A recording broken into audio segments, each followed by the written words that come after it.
So, a warm welcome to you as well. And I'm sure, Dirk Marco, that after the introduction from Andy, you might build on this further and talk a bit on residual value as well, I'm assuming. No? Yes. So I will share my screen and hopefully everybody can then see the screen. And I will go through the question of today. So my screen is for everybody visible? Yes. Yeah. Yes, it is. Yeah. Okay. So first of all, how to win in the challenges and opportunities of electric future? That's the question of the, let's say, subject today. 100 people are listening us now in the conference on this session. You have different challenges during your work on a daily basis. Either you have to manage vehicles in different markets across Europe, or you want to consult your customers in the best way for the most cost-efficient vehicle or mobility solution. You like to avoid some RV risk and bad surprises, for sure. And last but not least, you want to support a sustainable business and therefore also reduce CO2 in the future. If you look, and that's something what we have all to remind us, on the TCO base, the depreciation is one of the most important element of the whole total cost of ownership. And if we take also the government incentive into account, because the government incentive will work as like a discount today, and that's also important for having in mind an RV curve. Don't start with the list price. An RV curve always starts with the first transaction price. So a government incentive for electric cars will work as a discount, so the RV is starting already lower. And the work what manufacturers and you are doing is to improve the curve, to make it as flat as possible, to have the highest RV over time on used cars. So how performing, and that's similar to Andy's presentation, what you see here in the 5 major markets in Europe, the prices now as an index are coming up or mainly are even over the prices before the COVID-19. So the used car prices in all the major markets in Europe are higher than before COVID, because we have a high demand and a short delivery, or would say availability of used cars in the market. And that's no secret. Everybody's aware about this, because all the auction centers, everybody who's selling remarketing cars today see a high demand on the market. So the next question is how the new car market for electric cars and the used car market are balanced. What we see here in the first quarter of this year, the registration of electric vehicles is boosted up. So you see in some markets we have over 50% new registration are electric cars. So this is, I would say, already known, and this will be speed up by the government incentives by more and more markets. So therefore, we will have more and more electric cars in the market. But the other question is, do we have the same demand on the used car market? And if you see the RVs compared with different energy types, electric car RVs in a percentage base are always under the same, would say, RV curve for the 36 months, 45,000 kilometers, than for combustion engines or plug-in hybrid or normal hybrid. So therefore, there's a challenge for electric cars to close this gap. If you see on stock days at the moment, we see that we had a huge increase on stock days after the COVID first lockdown. But what we see now is that in all the countries, in all the markets, it goes down to the pre-COVID, would say, stock days. Apart from electric cars, they are still higher. So you need more time to sell an electric car than a combustion engine. And that shows also the demand on the used car side is not ready there. And that the share on the new car market will raise is no secret, but like Andrew said, the CAFE 2030 is predicting that 30% of all new registered cars by 2030 have to be zero emission cars. So the market share of electric cars will raise. There's no question, this will be the fact. So therefore, and there will be new suppliers, there will be new, would say, companies bringing electric cars to the European market, and we should be aware about this. We have also some of them on the conference the first time. Let's say Polestar, for example, or Lynk & Co. They are the first time on this fleet of Europe would say, conference. So you will see new players on the market. And now the question is how the electric future looks like. At the moment, all the forecast values for electric cars are still much under the forecast value for the other energy types. So what to do, or what is the answer to this, to bring the electric cars more on a similar total cost of ownership base? If you take this example, a Volkswagen Golf and a Volkswagen ID.3, exactly the same, would say, company, same size of car, same amount. What is to do to have the same TCO? If you compare the TCO and you have, would say, both cars on the same page, you see that the electric car is much more expensive. So you have a much higher acquisition. Even if you have a lower utilization cost, you have a much higher acquisition because the RV is much lower. But if you bring then the government support, let's say an example in Germany, with 6,000 euros, the 6,000 euros incentive, and I guess this morning in Germany, they confirmed to keep this incentive till 2025 in the market. So you will have the next 5 years still the 6,000 euros if you register a new electric car. So for the first life cycle, it means for the first user, and it's most of you in this conference, it's a positive TCO with this government incentive. Now we have to see how we can make the second life cycle for the second user also positive, because if you would have this 6,000 euros incentive, the TCO for an electric car is not on the same page. So therefore, the first life cycle, I guess, with all these government incentives, with all this government support, is at the moment safe, and it's positive. So bringing electric cars into your fleet, whenever the user can manage it and can use it, it's a positive thing, because with the government incentive, it shows us a positive picture. That's from my side. Thank you, Johan.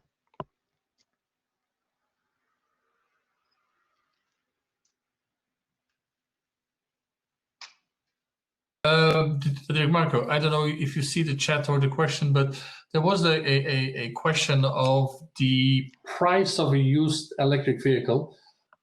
Is this in relation to an equal vehicle in a petrol or diesel, or how do you see price setting of an electric vehicle? How do used car customers perceive this? Yeah, first of all, what we see, the price setting for electric cars is still very unstable. So we have some players like Tesla. It's the first time we saw this in the market, that somebody put the price up, down, up. So normally you have a new car price and it goes always a little bit up because the next generation has a higher price because it has more value. So the question here is, we all know that an electric car, because the battery has such, I would say, a high costs behind, for the same size, for the same use case, an electric car will always be a little bit more expensive because you have the battery, and that's a huge cost factor. As long as there's a government incentive, it works fine. But if the government incentive is away, you have this 5,000 euros bracket, I would say, to carry with you, and you cannot, would say, make a TCO comparison positive. So the new car price for electric cars is very important. We know that the price for the battery will go down because as more battery will be produced, the price for kilowatt hour will decrease. So it could be in a few years that there is not a 5,000 euros gap between the same size of the car. But at the moment, there is still a gap between would say a combustion engine or even a hybrid or plug-in hybrid and a battery car, because you have this battery cost would increase, would say, the cost for the OEM. Okay, great point, and thanks for answering the question straight away. So please stay certainly with us for any additional questions more at the end, and hopefully we have time for that, but we're right on schedule, so that's good. So now basically we can't ever have a remarketing forum without a trader, without an important trader. And Yuri, I've just been informed that you basically are a fresh Kara. Yes. Just recently now. So that is great. So Yuri, if you want to give your view and share your slides, because we would love to hear what your take is on the powertrain mixes. So if you can share, and then we'll... Good morning. You hear me? I hear you loud and clear. Okay, thank you. I will try to present my screen. Here you have it. Great, it'll come up in a few seconds. There's always a bit of time lag, but it'll come.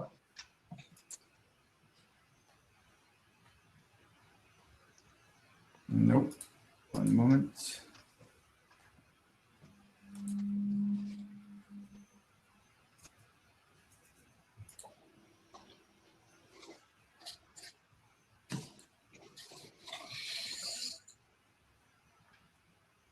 Do you see something happening on your screen, Yuri? Oh.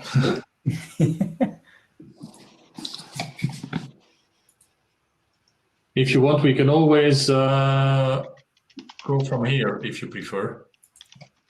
Yeah, I see my PowerPoint and I share it, but it doesn't come through. Can you share, Johan, because you received the last presentation, I think?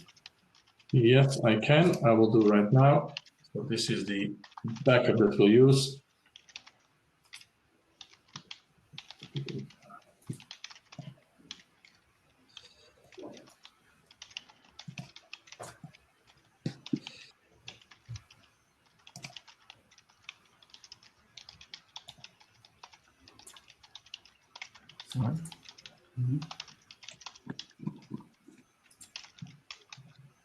Okay, I can.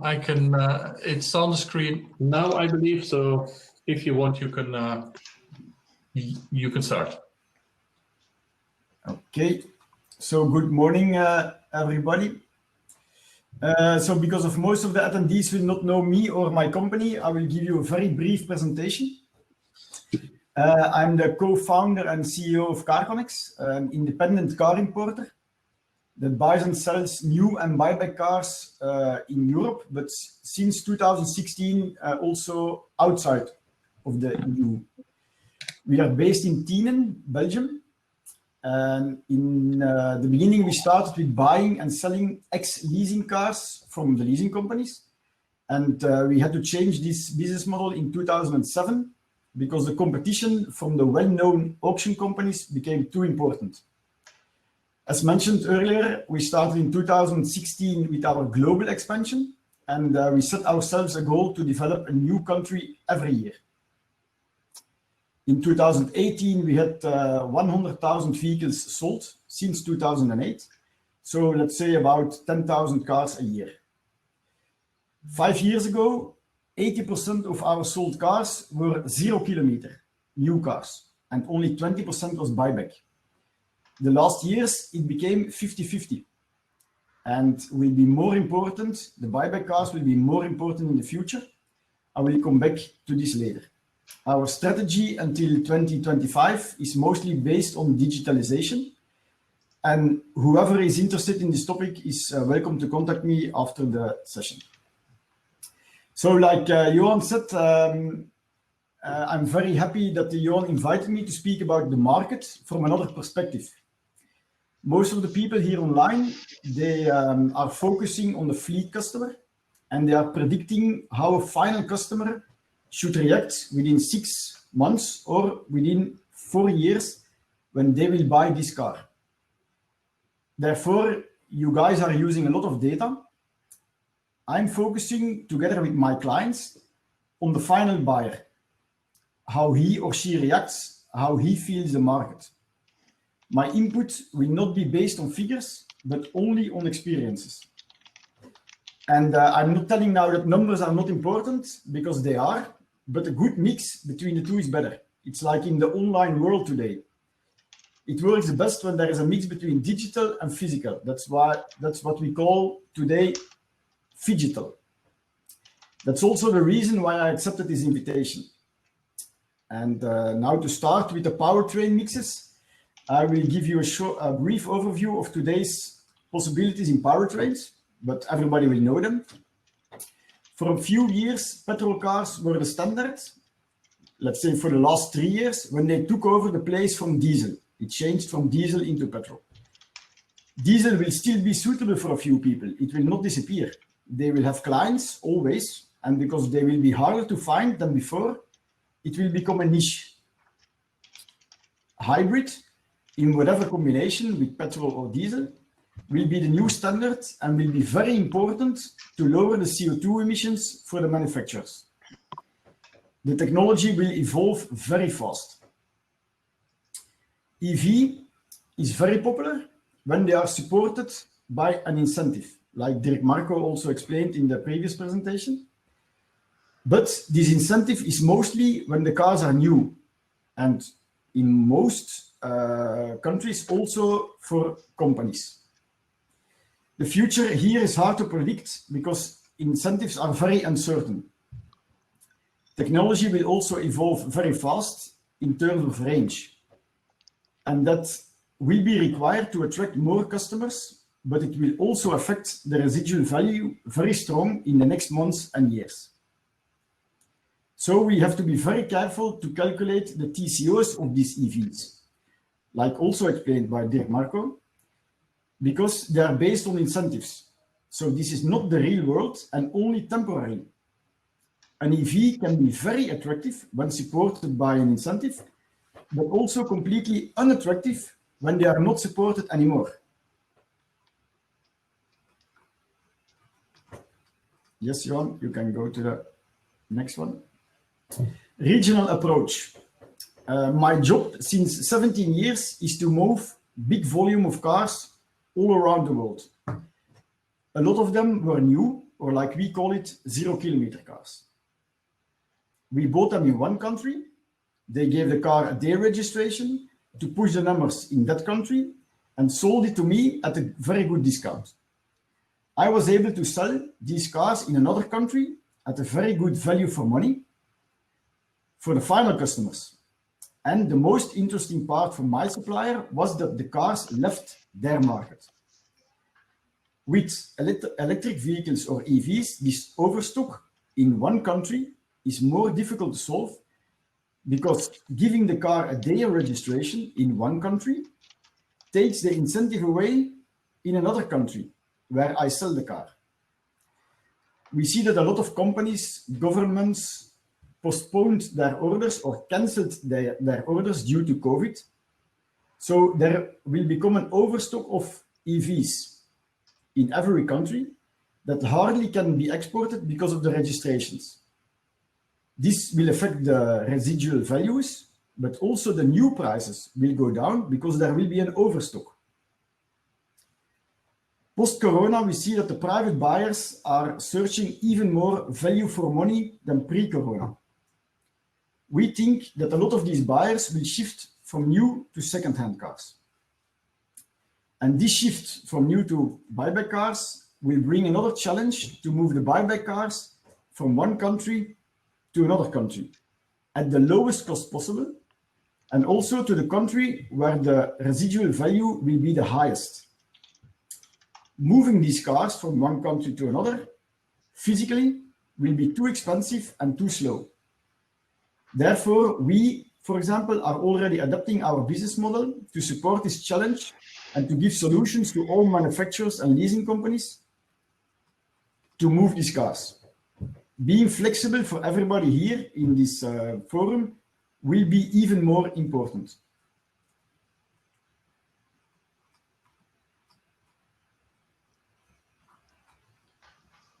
We sell value for money, not a brand. Brand loyalty is decreasing. Before, we could buy a difficult car in one country at a very big discount and sell in another country because with these discounts, we could sell more value for money. With electric vehicles and their regional incentives, this will be more difficult. First owner versus second owner. A crisis like Corona is going to shift buyers to more value for money. This will result in an increasing used car sales. Therefore, it is very important to predict if the residual value of the hybrid or EV will be suitable for the second owner, since the second owner will not profit from the incentive anymore. If the price of the EV as a buyback will be much higher than the normal combustion engine, the second owner will choose for the cheapest solution if there is no incentive, especially post-corona. Changing demand is changing RVs. When there will be more electric vehicles pushed to the market with these incentives, the RVs will go down because there will be more cars. The EV price will go down.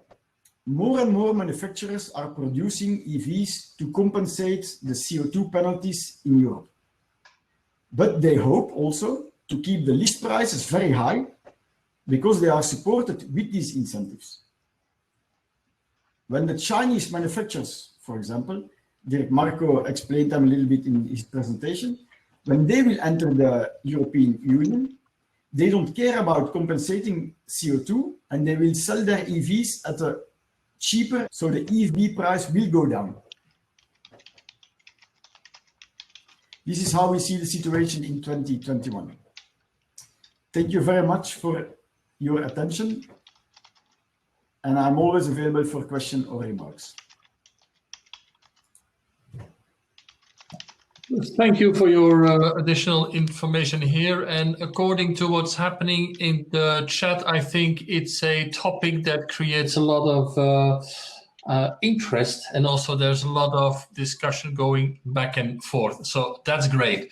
And that's why also in the afternoon we've got another part which explains a bit how to sell electric vehicles. But first I would like to give the word to Roland Geimel, who will share his view and explain a bit that some of the challenges in the future powertrain mix is not yet over. I will stop sharing my screen and then I think we can see yours in a second. Roland. Yes, thank you, Jan. Thanks for introducing me. Can you see my screen and hear me? I can see it. That's great. And I can hear you. Good.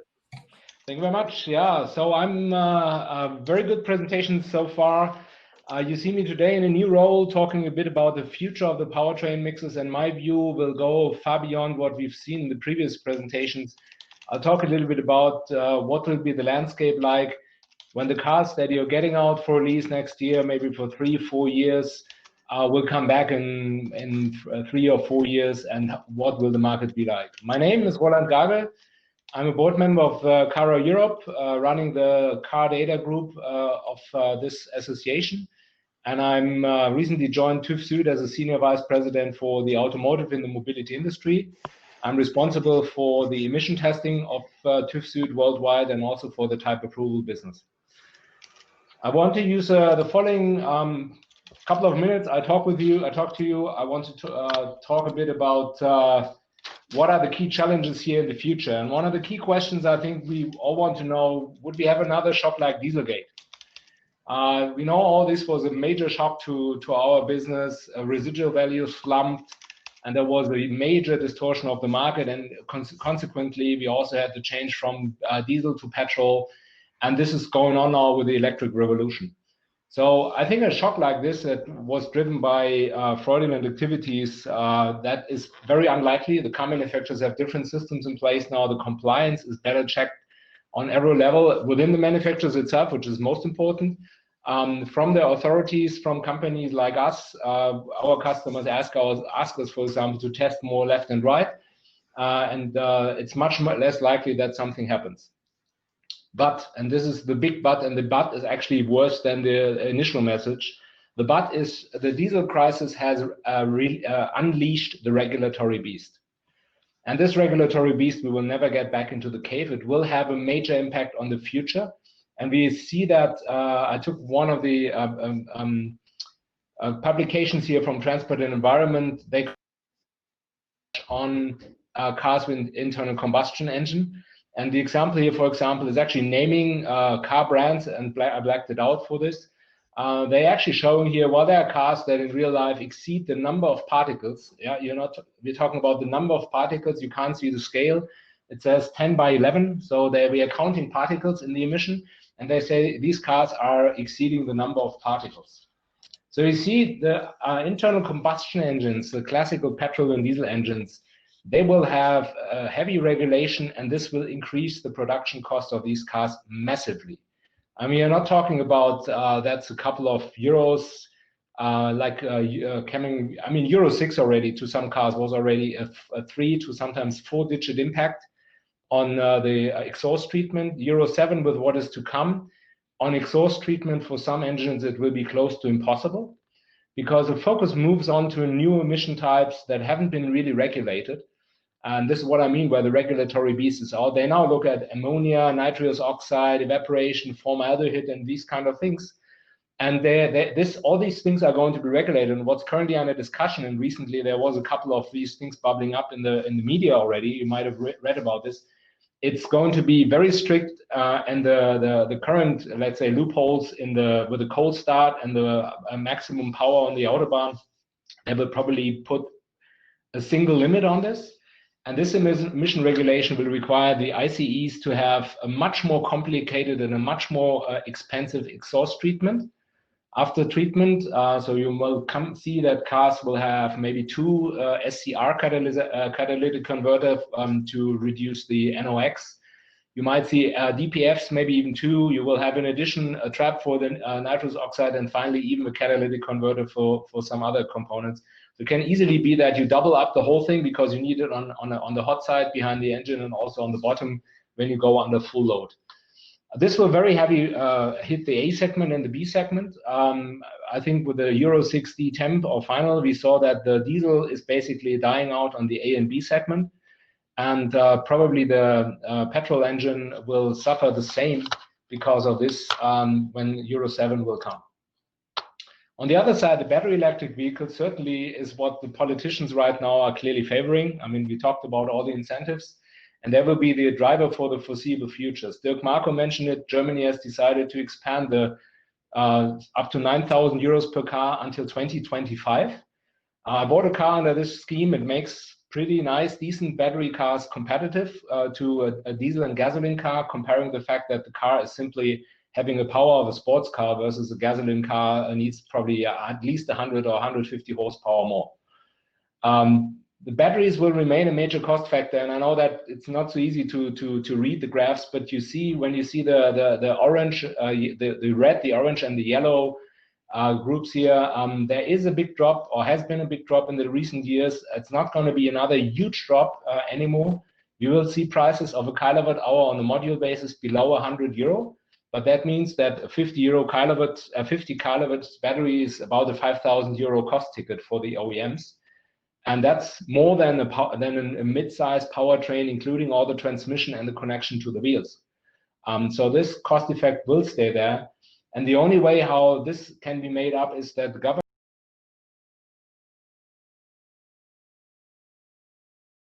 I think we've lost, for some reason, I think we've lost Roland for a while.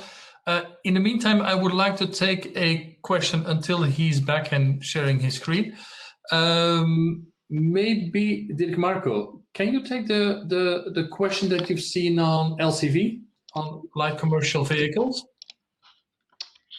Can you hear me? I lost. I will leave it for later, and please continue, Roland.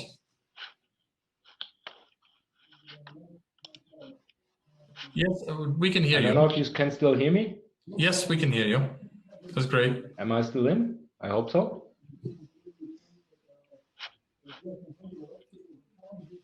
You can talk, Roland. We hear you. Yes, we hear you. No reactions at all. Johan, can you hear me? Yes, we hear you. Okay.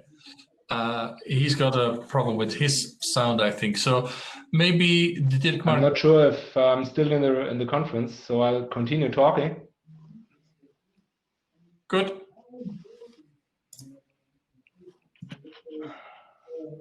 I have no idea if I'm still on or not. Yes, you are, but you can't see us probably. Yeah. Okay. Very good. Thank you. Thank you, Marcel, for confirming you can hear me. Okay. Yeah. So what we also have is price is not the only thing. You see the Tesla batteries right now. They currently have a benefit. Tesla has announced a new type of battery they're going to even build in Germany. But in reality, the advantage of Tesla over the rest of the industry when it comes to cost per kilowatt hour is gone. And the energy density of a battery is one measure where Tesla has been in the lead and probably will stay for a while, but is not the key subject because safety, performance, cost, durability is important.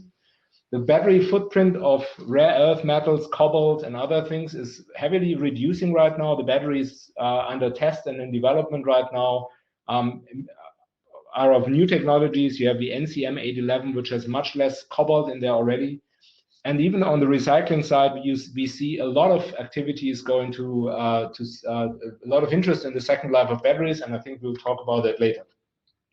I will just say one word about hydrogen, and you saw it in the projection about 2030 sales. It will probably not come. It is practically no alternative. Regulation might lead to it because people want to see hydrogen on the streets, but it will be a very, very small niche. So what are the conclusions for the long-term powertrain mix? And I show you on the right-hand side again. It's extract from a EU Commission positioning paper, where by 2015 the complete fleet of all the cars in Europe should be. And you see in the worst case, the yellow is electric. 80% of the cars should be electric by 2050, and that means there's only 30 years to go. And that means by 2050. Practically all the cars which are there today will have to be gone, and we know that cars today get quite old. So the electrification comes from the top. That's what we've been seeing in the past, and it's working like this, and it will continue to work like this. But because of the pressure on the bottom from the exhaust emissions, A and B segment will also come under pressure very heavy. And you see, for example, French car manufacturers pretty smart saying, okay, we cover this up. With a classical Renault Zoe being there for many, many years, but also other activities, that the A and B segment will certainly be something that has to be electrified. But that will make the cars more expensive. So whole transaction prices in these things will change. To get a car, a gasoline or a small car, A, B segment car for a list price of 12,000, 13,000 euros will probably be history relatively soon. Diesels will stay. I think we had this before. There will be a good reason for diesels, and eventually they might even be searched after because there will be applications for diesel, long-distance driving, trailer business, and so on. In my view, in our view, the gasolines will all become hybrid. Will be except some sport cars, and not even there. I think the sport car with the gasoline will also die out because it's much more fun to drive a sport car electric, except of the sound, but you have just so much more power. So I think even there you will see that it's going to be for some people that like the nostalgia of the sound of an engine. The transaction prices will raise significantly, and that will of course have a question on a key point on the residual values. So this might be good news for cars because there is the possibility that the inflation that will come here in this market will also lift the used car. But the regulation play the drums. So that means when they continue in doing what they do today, it will mean that we can get shocks from the outside that change prices all of a sudden. And the conclusion is when you plan a fleet in the future, you need to be really looking after the right car for the right application. I mean, we're coming from the time where you could say, I have a handful of cars to offer to my employees, for example, in the fleet that won't work anymore. And that needs to be really looked at to manage what you get out of your fleet and how you can remarket it. So I hope I could add a little bit to the discussion. It's a little bit longer view in the future. With that, I would give it back to Johan. Thank you. Okay, thanks very much. According to the discussions in the chat, I think it creates a lot of interest, and also a bit anxiety on how everything will go in the future. I think we just want to pick up now on one due to time. I think, Dirk Marco, could you, and maybe it's a bit off pitch here, but maybe relevant for the audience, is have you seen any residual value impact on light commercial vehicles the last year, or what's your... Yeah, as the life cycle for a light commercial vehicle in your fleet is longer than a normal passenger car, so you normally drive such cars longer than the passenger cars, you have a smoother effect on the RVs. But the question from James is driven by the government. Again, like Roland said, the power is in government hands, and as long as they put milliards and billions of money on this powertrain will be interesting, because you have two reasons why you buy a new car. One, you really like it, it's sexy, it's everything is in, or it's cheap. So therefore, value for money, what Yuri said, it's important. And if the government supports, and if the government in UK decided we will have only 2030 no emission cars on the market for light commercial vehicle, it will be the case. And don't have a fear about manufacturers will not adapt. They will adapt, and if they are not adapt, there are new manufacturers coming on the European market. So there will be solutions for light commercial vehicles. And also what Christoph wrote in his answer, the recharging structure and infrastructure will be built in the future, because more and more cars will be on the market, more and more demand. So I guess there is no question if electric vehicles will be a big part of the solution. The question is only how fast. Okay, thank you. I would like to thank you for your input. Of course, there are a lot of more questions that you can see in the chat, but I can see that people are on their own reacting to this. So that is great. I also see that a part of the audience is helping us here to give things that the audio is great. So thanks very much for sharing.